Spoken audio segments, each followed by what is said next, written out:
کسی فوت شدہ شخص کی پکچر فیس بک یا سوشل میڈیا پر ڈالنے کی شرعی حیثیت جائز ہے. آپ اپنی محبت کا اظہار کر سکتے ہیں بشرطے کہ یہ عبادت کی نیت سے نہ ہو. تصویر کی جو اسلام میں ممانعت ہے نا، وہ ایسی رسپیکٹ اور عبادت ہے کہ جس کے سامنے آپ جھکنا شروع کرتے ہیں.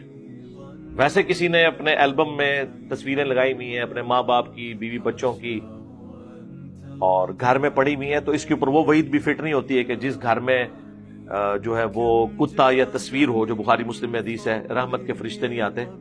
اس سے مراد وہ والی تصویریں ہیں جو عبادت کی غرض سے بنائی جاتی ہیں. ہمارے نوٹ کے اوپر جو تصویر ہے، موبائلوں کے اندر تصاویر ہے، یہ اس کیٹیگری میں فال نہیں کرتی ہیں.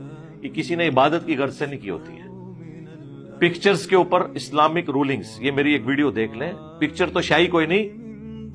بخاری مسلم میں سیدہ عائشہ تو گڑیوں سے کھیلا کرتی تھی، چھوٹے چھوٹے بت. گڑیا بت ہی ہوتی ہے نا، تو گھر میں موجود تھی. اگر ان گڑیوں کی وجہ سے فرشتے باہر نہیں رہ رہے تو تصویریں تو اس کے مقابلے پہ چھوٹی چیز ہے. یہ ذہن میں رکھیے گا.